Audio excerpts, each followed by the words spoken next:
Welcome into the Illini Inquirer Podcast. Jeremy Werner, Joey Wagner, and we keep chugging along with our position previews. We've covered quarterbacks and running backs. Now we'll cover the rest throughout the next couple of weeks. But today, a position with a lot of big question marks, some big additions in the offseason. We'll see if they make an immediate impact. But one player I think we're expecting a big increase in production from. So, Joey, let's talk about the wide receivers. And I think we haven't gotten our Phil Steele magazine as of today, but I would imagine in his Big Ten position ranking groups, Illinois is probably bottom three in the Big Ten with wide receivers. And I don't think you or I disagree with that. No, I mean, it's been a position that has struggled for some time, right? This isn't new. This isn't some revelation that they're not very good. After the Malik Turner, Geronimo Allison, Mikey Dudek kind of era there in 2016, really hadn't been very good. Ricky Smalling had a solid year in 2017, but it's just not been there. Josh Imatorbhebhe had some big moments. I mean, without him, they probably don't go bowling in 2019, but there's just not been the combination of top end guys and depth. And that's a bad combination. And then, of course, it doesn't help when you haven't figured out the quarterback position. It doesn't help when the offensive coordinators have been on 1-year rental leases, for lack of better terms, in Champaign, and head coaching changes. It's been a part of a really struggling Illinois passing offense. And we've talked about this before, but the last Illini wide receiver to be drafted was A.J. Jenkins, surprisingly in the first round. I thought he was like a third-round prospect, but a heck of a year in 2011 with Nathan Schloss as the quarterback, put up monster numbers. I don't know if it was record-breaking, but he was one of the best wide receiver seasons we've seen in Illinois uniform. Regis Ben in 2010. Now, there's been some good players, right? Mikey Dudek had one of the best freshman seasons we've ever seen in Illini uniform. Injury sidetracked that. Malik Turner was a good receiver, one of the top 10 by stats in Illinois history. And Geronimo Allison had 2 very productive seasons. And of course, Turner and Allison have been in the NFL as undrafted free agents, but it's a group where you feel like, as you said, Joey, the offense, the play callers, the quarterbacks have probably held them back a little bit, but then it's also been a talent problem. And then Ricky Smalling, who had a good start to his career, it just kind of decreased from there. And then, of course, he didn't play his fourth and final season at Illinois. So it's just been a group. You've been looking for difference makers. I think the one positive thing is you did find a difference maker last year in Isaiah Williams moving to wide receiver, but you also had a weird year where Brian Hightower, Jafar Armstrong didn't make an impact. Like 2 guys who were kind of ballyhooed transfers, former top prospects who played at bigger programs. So it was an odd year with Tony Peterson where, even though I don't think the talent was all there, I felt like the talent that was there, Illinois didn't get the most out of. Yeah, actually, Jeremy, there may have been 2 difference makers, and one of them's at Florida State. Deuce Spann looked like a hit when they moved him from quarterback, and he ended up transferring out. So you have Isaiah Williams, who, Jeremy, is the uncut number 1 wide receiver. I mean, there's nobody on planet Earth, I think, who would say otherwise. He is the guy, and expecting a big season out of him. But you have to look at what's beyond him. And Casey Washington is a solid outside wide receiver. He's going to fight for things. He's pretty good hands. I remember that 2019 camp. I think it was 2019. He caught everything. It was awesome to watch. Like, we would all do our interviews, and he would stay and get one-on-ones and just be the most ridiculous catches you've seen. But you question, who's the number 2 outside guy, Jeremy? What if there's an injury? What if there's a lack of production? What happens? How deep does this rotation go? And I don't know if the answer is beyond comfortably 4 guys, right? It's a pretty unproven group at that position, which this is going to be, I mean, it's not ideal to have in the Big Ten. Yeah, it's the position I think has the biggest question marks. And you said it, Joe. I mean, Deuce Spann is a loss. I thought he should have been on the field more, understanding he's not a 40 rep a game guy, right? Because he was making the transition. But he was a guy that I thought they needed to force feed the ball to, and I couldn't blame him for transferring, just like Daniel Barker. I couldn't blame him for transferring. Brian Hightower was odd. The reason he didn't play, it was just kind of weird how Illinois handled that, spoke about that. Bielema saying Hightower came to him to redshirt. Peterson not really giving us much about why Hightower wasn't playing, except the guys we think give us the best chance to play are on the field. It was just kind of weird after he had 3 touchdowns and 200 receiving yards in a COVID shortened year.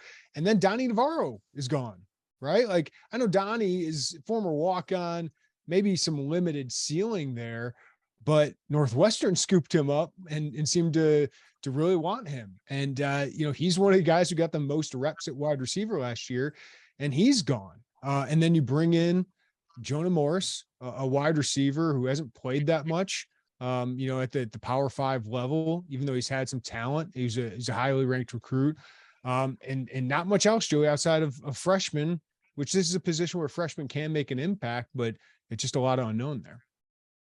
Yeah, there is a lot of unknown. And with Brian Hightower, let's circle back to that one really quickly, Jeremy, because we thought this is the most productive returner after the 2020 year.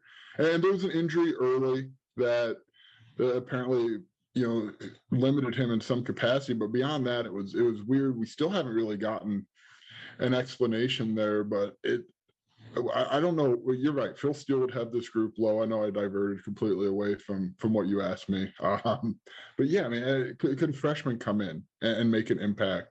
Maybe. I think you and I both think there's one who makes all the sense in the world, and that's Sean Miller. But the proven talent here, the proven production, I shouldn't say proven talent, proven production just doesn't exist beyond Isaiah Williams. And to a degree, Casey Washington. I mean, he had career highs across the board last year. Granted, that still wasn't, it was 27 catches, I think it was. I've had it all pulled up here. It's under 300 yards, right? You have one guy. Yards, 21 receptions, 294 yards, no touchdowns. And this, I messaged you this earlier, Jeremy. It's weird. Casey Washington doesn't have a receiving touchdown in his career. That is mind-boggling to me, because I feel like he's kind of been there for a while. Like, that's not a knock on him. It's just, there's not necessarily a knock on it. It's just a really weird stat, I guess. Like, I just, in my mind, was like, oh, he's definitely got one. And I didn't think anything more of it. All right, so let's start our questions. Each time we do this position preview, we'll kind of preview it. We'll do our overview like we just did, and then have our 5 or 6 questions. I got 5 for wide receiver. And here's my big one, Joey, coming off the offseason.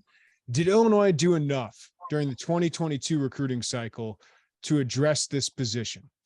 Okay, they've added 4 freshmen: Sean Miller, Ian Pugh, Ashton Hollins, and Hank Beatty. 3-star prospects, all of them. Sean Miller from IMG Academy, Hank Beatty, Ian Pugh, 2 of the top wide receiver prospects in the state. Ashton Hollins a sleeper, but has the tools, right? Like long, fast, but played quarterback as a high school prospect.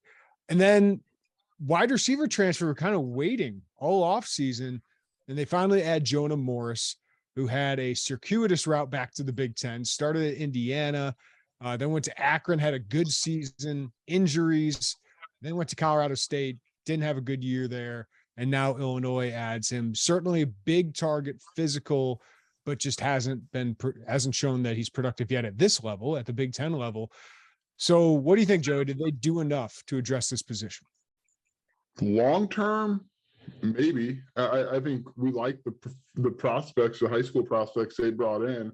Short term, I probably would have liked to see them be a little more active in the transfer portal. And I understand you probably don't have the sexiest pitch for a wide receiver in the transfer portal right now, but you would have liked to maybe see there's some options there. You thought, oh, that could make sense, and maybe a more veteran guy. And I know they got Jonah Morris, and he answers kind of the, hey, we need a big dude outside type of guy who, the idea of him, I mean, you haven't seen it done in the Big Ten, but the idea of, hey, he's a big guy, he can go get some of these 50-50 balls, go up and get it, kind of like Josh Imatorbhebhe did.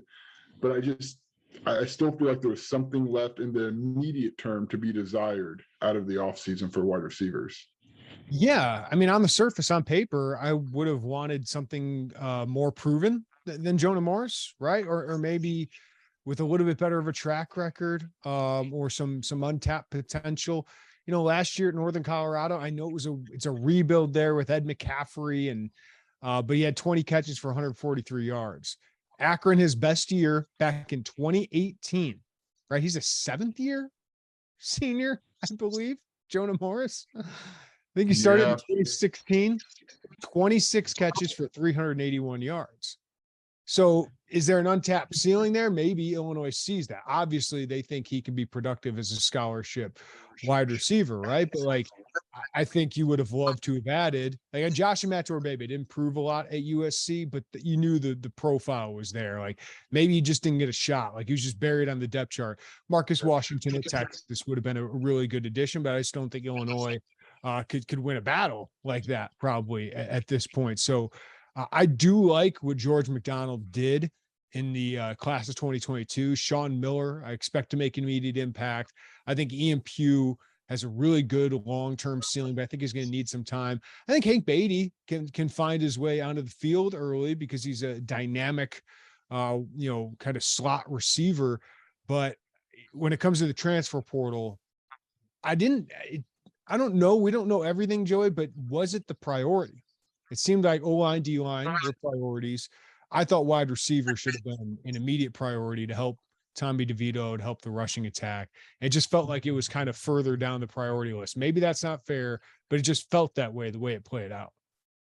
Yeah, I thought wide receiver and to another point, and I know this will be a later podcast, cornerback were probably two of the positions that you thought, okay, that's got to be high on the list, along with defensive line. And they did address that position, but yeah, I don't know, Jeremy, because it just didn't feel like in the offseason there was that like, okay, Illinois is in a head-to-head battle with X transfer wide receiver, and we'll see if unless they kept it under the radar, which I know we're kind of, you more than I are pretty plugged into the ongoings there. I just didn't feel like I heard that or felt that, and it just felt like, okay, they're hosting so-and-so at offensive lineman, defensive line, but I just didn't feel like you saw a bunch of wide receiver transfers come in as visitors or in those battles. Yeah, and I thought O-line should have been the priority. Defensive line, they need to add people, but it just, the kind of vibe I got was we'll see if there's scholarship space left at wide receiver. And given what they have at the position, I was a little bit surprised by that. All right, question number 2, reason for big optimism about this group. Isaiah Williams had 500 plus receiving yards last year, even though he probably should have been used more, but we saw some explosive games, 100 plus yard games, Joey. We saw that he can be really good, potentially an all Big Ten candidate, potentially an NFL kind of prospect. Isaiah Williams will have the most receiving yards for an Illini wideout since when and whom? 2015, Geronimo Allison had 882. 2016, Malik Turner had 712. I'm going to take between those two. Like, I don't think I think there might be 1,000 all-purpose yards there with rushing yards, but I think that 850 range to 2015, it feels right with Geronimo Allison there. I am going to go a year earlier than you. I'm going to go receiving yards since Mike Dudek back in 2014 when he had 1,038 over 13 games, right? Yeah, he had Illinois made the bowl game that year. Mike had 76 receptions. He had 6 rushes for 73 yards as well. So he had 1,111 yards from scrimmage. I'd be disappointed if Isaiah Williams does not top what Geronimo Allison did in receiving yards. He needs to get the ball 6 to 10 times a game. And if you're getting the ball 6 to 10 times a game to Isaiah Williams, he should be putting up 1,000 receiving yards.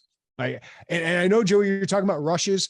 Most of these are those little pitch forward passes, shovel passes that are going to be receptions. I think he should put up monster numbers. We're assuming health here, which is never really safe, but assuming health, I think Barry Loney Jr. is going to get him the ball in creative ways. We saw that here in, the spring game. I was really encouraged by that. I think there's going to be a lot of screen passes. I think there's going to be a lot of quick hitters. It's one thing we didn't see out of Tony Peterson's offense, right? Slow developing, not a lot of short, yard passes. Like you'd watch UTSA or watch some of these other teams, Joe, and be like, why is it so easy for them to get the ball out quickly, get them in space, and just pick up 7 yards and stay in front of the sticks? Illinois struggled to do that. I think we saw in the spring game, we saw at UTSA more importantly, Barry Lundy Jr. gets his studs the ball, finds a way to get him to it quick. And I think Isaiah Williams is going to be a huge benefactor of that. So despite all my questions outside of Isaiah Williams, he reminds me so much, and I know I'm repeating myself, of Wan'Dale Robinson. And I saw Mike Dudek this weekend at Nick Allegretti's camp, and I said that to him. And he goes, absolutely. He said, yes, that is exactly what it is. And I think Nebraska struggled to get him the ball sometimes. And he goes to Kentucky, and he has a monster season, is a top, 50, 60 draft pick, was a second-round draft pick, I believe. I think he's capable of that kind of season. I think he's that kind of talent. And I have some optimism that Barry Lundy Jr. will do that. So I'm buying all the Isaiah Williams stock. Well, I guess I'm the hater over here, man. Like not putting 1,000 yards up. Can we just say, like, I went back through and looked at kind of where Illinois wide receivers have ranked in the Big Ten. Isaiah Williams last year ranked 13th in the Big Ten with 47 receptions. That was the highest that any Illinois players ranked in receptions since 2016. They hadn't even had a top 20 season before that. I mean, this has been down. Like if Isaiah Williams puts up in that 850 to 1,000 yard mix, you're talking the best season since 2014. That is. But isn't he the most talented? Isn't he the most talented? Like I feel like, yes, it's so weird to be talking about an Illinois wide receiver that way, but I know Barry Lundy is playing in a different conference, right? I know he's playing against different talent, different defensive coordinators. He had 3 receivers get 750 yards last year, one with 1,000. We saw Zachary Franklin just dice up Illinois. Again, I know it's a different league. I'm not expecting 3 Illinois wide receivers to do that, but I think he can get the number 1 guy the ball. And he's talked about that. He's talked about, he's the kind of guy you have to force feed that. You guys are going to ask, fans are going to ask, I'm going to ask, why isn't he getting the ball more? So he understands the talent, and that Isaiah is the one guy that he needs to do that with, especially in the passing game. We'll see about, obviously running backs. He's got to get those guys the ball, but I think this guy had offers from Ohio State, Alabama, Michigan, Georgia, Oklahoma. All these teams wanted him as a wide receiver for a reason. I think he's found his home, and I think this is the year he really takes off. And I think if all goes well, this might be the last season for Isaiah Williams. Now, he has to do it. He has to do it on the field. But I just have optimism with Barry Lundy. So, yeah, I got that. Next question. I mean, I don't think you're unfounded in that, Jeremy. It's just like it's my own mental hurdle where I'm like, I just haven't seen this out of an Illinois wide receiver in a while. And yeah, Isaiah Williams got all the talent in the world to do it. And my last point on him, I know we have another one, is he had a really good year for being a wide receiver since March. Like he had been a full-time wide receiver since March, and he had more than double the receptions of any other player on his team. He had 525 receiving yards. And this isn't like, most of these passes weren't 40 yards in the air to Isaiah Williams down the sideline. Like that's not his game. It's between the line of scrimmage and 19 yards, and let this dude make people look foolish and let him use his elusiveness. I think that's also such an interesting part of his production story. Is this isn't those long heaving passes where he goes up and mosses somebody. Like he's working his butt off of these yards. There are a lot of yards after the catch. Now, he did show late in the year he can be a deep threat. Like he can get behind people, right? Especially when he's in the slot there and maybe gets on a safety or a linebacker, whatever it is. But that's why last year was so frustrating, Joey, is because get the playmakers the ball in space, because he has shown now for 2 years that if you get him the ball in space, he can make people miss in the Big Ten. He had 389 rushing yards on 63 carries as a quarterback, right? In 2020. Last year, 525 receiving yards on 47 catches, 61 rushing yards on 12 carries. He can make people miss. He can pick up yards in the Big Ten. So I think you got to find a way to get him 80 to 100 touches next year. I think it's necessary. All right, Joey, the big question, Who will be the number 2 wide receiver on this team? I think it's Casey Washington, Jeremy, just because when you go back and look at production at the college level, he has probably about as much, maybe a little bit more than Brian Hightower in totality. But we saw Casey last year, and until I see Brian Hightower on the field this year making a contribution, I have to go with the person I saw do it most recently, and that's Casey Washington. He's not going to be a number 1 on every other Big Ten team. The number 1 outside guy, Isaiah Williams, number 1. But when you look at like your outside receivers, probably not most of the Big Ten teams, Jeremy, but he's a solid, a steady guy, and really he won the coaching staff over. I mean, he came back from Wake Forest, and they freaking rave about this guy. Now you got to probably want to see a little bit more. I mean, career highs being 209. How many times do I have to look this up before I ultimately remember that it was 294 yards? But I think it's him, man. I really do. Yeah, it's Casey Washington is the right answer. And I think Casey's a really solid Big Ten wide receiver. I think one thing that can go underrated with him is his blocking. He's a really solid blocker. I think he can get even better than that. What Casey doesn't have is maybe an elite trait. He's 6'2", 190 instead of like 6'4", right? If you're 6'4", I think he can go up and get it a little bit better, but he's got good hands. You saw at the end of the Penn State game, he can go up and get one and grab it. So that was a 2-point conversion, but he doesn't have the touchdown. He's not the fastest dude, but he's really competitive. I think he's really coachable. It seems like, I think he's just a really good high floor wide receiver. I'm interested to see if he can take a leap, and can he be a 500-yard wide receiver guy in a different kind of offense? The one guy I need more of an explanation of why Brian Hightower just fell off the map. Like, it was a lost season, and we know injury had something to do with that. He had an injury during training camp, kept him out a while, played a couple games, was kind of available for games, and then he decided to redshirt and wasn't a factor over the final stretch. So maybe it was just injury, but it was a lost season. But he's a guy, when he was at Miami, was a top 4-star prospect, made some early impact. And then 2 years ago at Illinois, he had 11 catches, 209 yards, 3 touchdowns. And you saw some flashes next to Josh Imatorbhebhe, with not good quarterback play, that, this guy can maybe take on that role the next year. And then I saw in the spring game, Joey, I know it's a spring game against, third stringers, 4 catches for 80 yards. And I'm sitting there going, why can't this guy be the number 2? I know he's not that fast.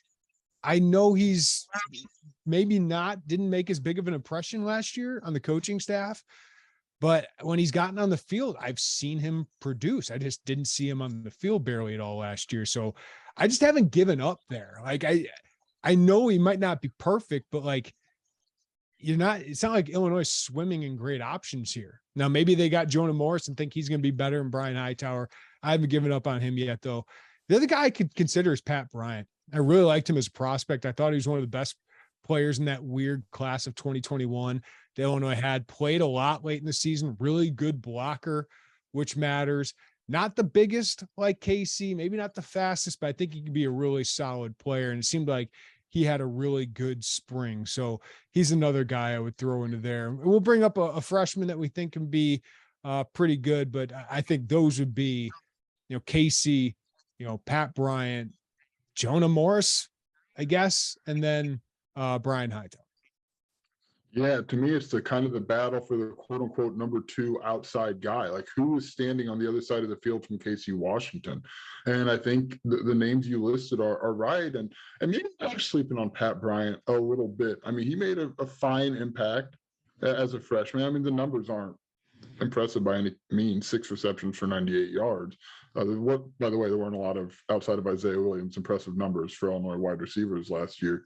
But someone's got to step up and be that, Jeremy. And that's why I go back to, I just let there was a little bit left to be desired in the transfer portal, because I thought you need a big body. And Jonah Morris, the interesting part with him is he does fit that mold. Like, he was a highly recruited kid out of high school. That was a long time ago. And the production hasn't been there. But Brian Hightower has the skill set that Illinois needs, in the sense that he's a big dude. who can go get the football. And Illinois needs that. Like they need that. Josh Bebe, that was his best skill. And that's been the best passing offense that Illinois has had since those NFLers are left. Bebe wasn't that fast, right? No. Bebe was a great vertical athlete who was big and physical. And I see, obviously, Mator Bebe was unbelievable at that. I think he was an elite trait guy at that. I just wasn't the quickest, and that's probably why he's not in the NFL along with injuries. But Hightower's shown some of those things. So I'm just interested to get into training camp, ask a little bit more about that. I know we've asked about it, but there just hasn't been much about it. And then they seem to like what he did this spring, and we saw it on the field. So it's just a mystery. It's a mystery to me. Do you have anything else to add before we get to the next one?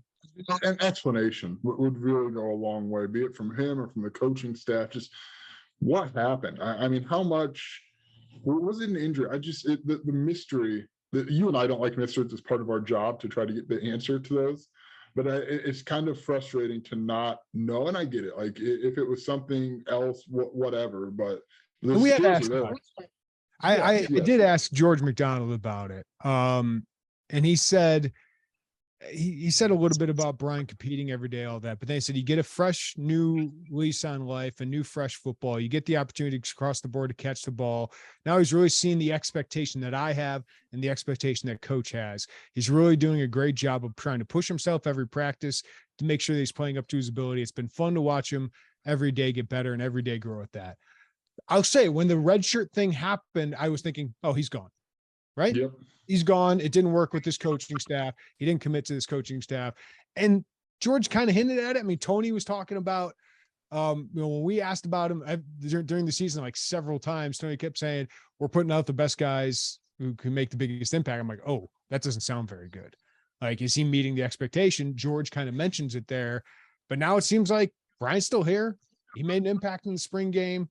Maybe he can get back into that rotation. Maybe he can make the most of it. So don't mean too much about this, but it was just odd.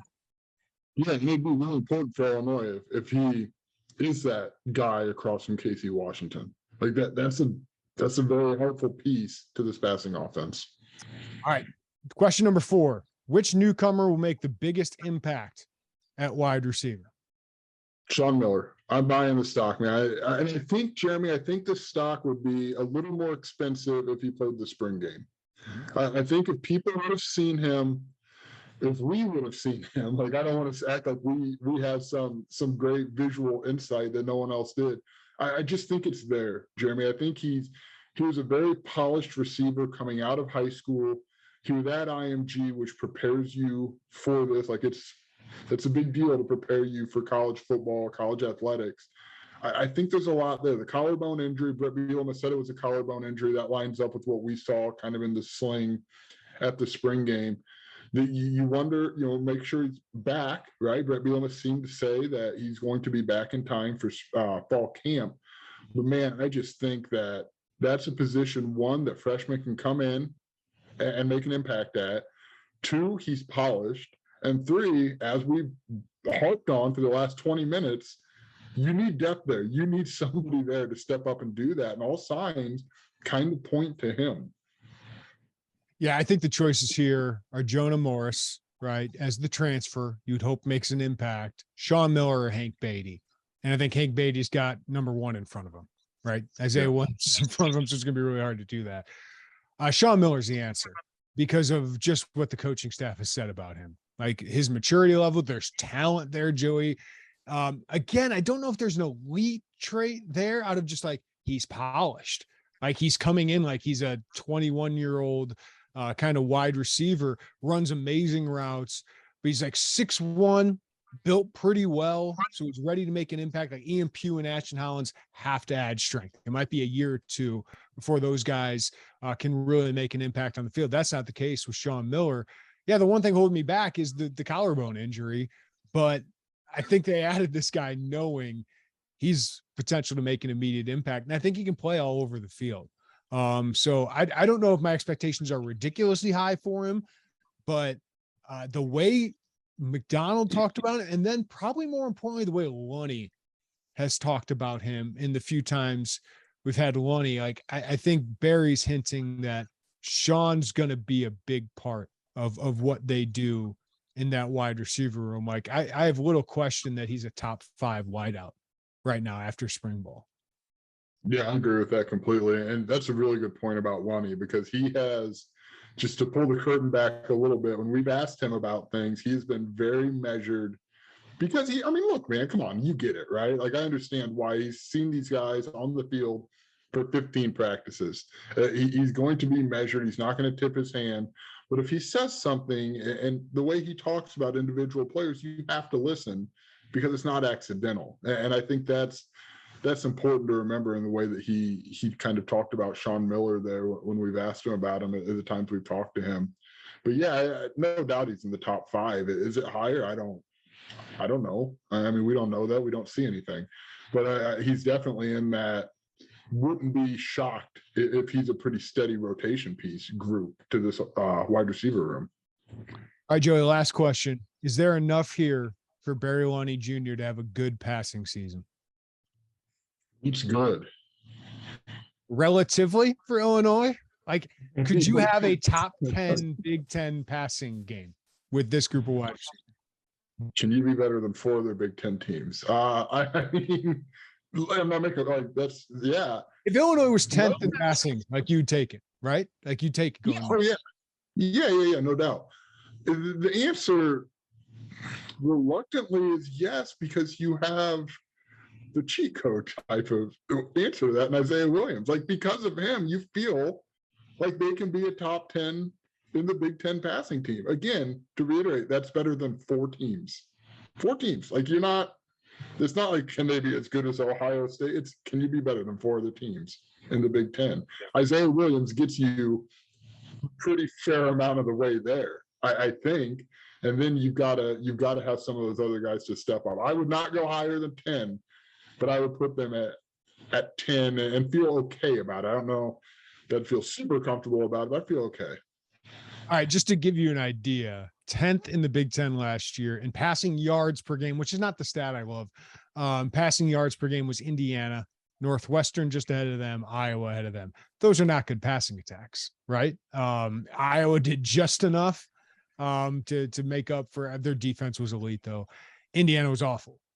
Pass efficiency, Iowa was 10th at 111.7. That's bad. Like that's not good. Wisconsin was 9th at 120.7. Graham Mertz was not very good last year. Penn State was 8th at 133. Yeah, if you had like a 120 pass efficiency or higher, that'd be kind of significant improvement for Illinois, but that's going to require receivers to make some plays. And that's the big question out of this group. But I think Isaiah Williams certainly feels like he could be that. So I think there's enough, barely. If Isaiah Williams gets hurt, Joey, I get very concerned. Yeah, I mean, you said Iowa, and I just maybe I know I've said this a few times, dude. If you got one of their sophomore wide receivers, whether it be Arlen Bruce or Keegan Johnson, I think is his last name, dude, you'd backflip in the streets if you're the coaching staff. Like, I really like those 2 receivers, and that's what this team needs. And yeah, again, the bar, we're not putting this bar very high, Jeremy, but yeah, there's a push to 10. There's barely enough, as long as Tommy DeVito's got to deliver here now too. Like that is not, it's not been like Illinois had these superstar receivers and no quarterback to get it to them. And it's not like they've had this quarterback and nobody in the world to throw it to. It has been a hearty mix of not enough at those positions for a while now. So it's hard because those 2 have to marry with one another, obviously. But I think Isaiah Williams is the one that can put you over the top and get you 10th in the Big Ten. And the other thing, I forgot to say this about the Isaiah thing. The other thing outside of talent that Isaiah has, like he's just got, this natural raw ability to stop and move, right? Stop and go at such a quick pace. Elusiveness is through the charts, right? Speed's good. I don't know if it's elite, but it's really good. But his work ethic is unbelievable. He is such a driven young man. And I think he's going to get the most out of himself. So that's another reason I really buy Isaiah Williams.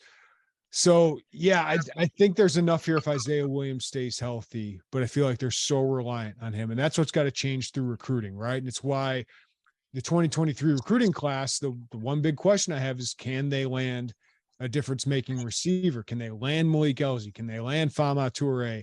Most people think they're running second for both of those. They're probably going to have to show something on the field, Joey, to entice the transfer that they need next year, or the 2024 guy, or the late developing guy in the class of 2023, if they're not able to get an Elzy or Toure, because the lack of, talking about Dudek and Allison and Turner and Jenkins and Regis Ben, it's really hard to recruit these guys right now when you don't have a great sell for these wide receivers. Well, you look across the Big Ten, like even Iowa, you're talking about, it's had some guys, right? Michigan State has guys. Ohio State's a different level, right? You're not even recruiting at the same level. But Purdue, like, look at the wide receivers they've been developing in that room. So that's what Barry Lundy's got to do, man. He's got a huge job. We talked about with the quarterbacks, the receivers, just as important. You know who would be really good on this team? Zachary Franklin. It's not really even a hot take like that. I'm not gonna lie, when they hired Lundy, I was like, I just wonder if they could get both of those guys. Obviously, Zachary Franklin stayed. But can I ask you a really off-topic question? Not really off-topic, but not Illinois related. Is there a position group in college football recruiting better than Ohio State is recruiting wide receivers? Alabama wide receivers. You know what I mean? But Alabama just took one from Ohio State, a guy who couldn't get on the field at Ohio State, turned him into a first-round pick. Yeah, what those two are doing right now at wide receiver is, it feels like unlike anything we've ever seen. Like, even like Wisconsin offensive linemen had such a great run under Bielema. This feels like even different than that. Like, the Alabama, Ohio State wide receiver rooms have just been ridiculous. And you think of Saban 8-7 years ago, quarterbacks and wide receivers, they weren't getting, it was just the linemen, the defenders, the running backs. And then he just changed, adopted his system to something different. Now, this is a very different comparison, very loose comparison. Bielema's trying to change something, right? I think he knows, like, his offense has to, be different, be a little bit more modern under Barry Lundy. But to compete in the Big Ten, you got to be able to throw the ball. You still have to be able to throw the ball, even in the Big Ten West, as long as it is here. And they were not able to do that under Tony Peterson in that kind of old school offense. Yeah, look, I'm sure there's there's probably some defensive position on Georgia or Alabama that I'm going to be like, oh, of course, it's one of those that are recruiting as well as Ohio State. But dude, it's crazy. It's insane that's the Ohio State and the Iowas, Illinois, Wisconsin, the world are in the same conference, but that position group is just playing a different game. It's unbelievable. But yeah, to your point, and he did have to evolve, and credit to him for seeing it early and not trying to drag this thing into a second year when it wasn't working. But now it's got to work, man. Like, it's got to work. And I don't know how much. That's my other question, Jeremy, is how much? Like, what does this have to look like to be able to go and have like an attractive pitch in the portal or an attractive pitch to high school kids? Like, what does that look like? Because if you're Isaiah Williams getting drafted. Yeah. What about if you're a big receiver though? Like, you still make the point that we can get the passing game moving. Yeah. Yeah. Even if like you get Casey Washington 500 yards, or right, like Pat Bryant has a breakout year and has 400 yards, you know what I mean? Like, I still think you can sell that. It's like, hey, look what these guys were doing before. Barry Lundy comes in, all of a sudden it's a competent Big Ten passing offense. Imagine if we brought in you, Malik Elzy. Imagine if we brought in you, 2024, 6'3", 200-pound receiver, right? Like, I think that's the first step. You can only do so much with what you have. It's up to Barry Lundy to maximize that. And that's why I keep saying it. Barry Lundy is the most important story of the 2022-23 Illinois athletics year. It's there's opportunity to be kind of the offensive version of how they can pitch their safeties, right?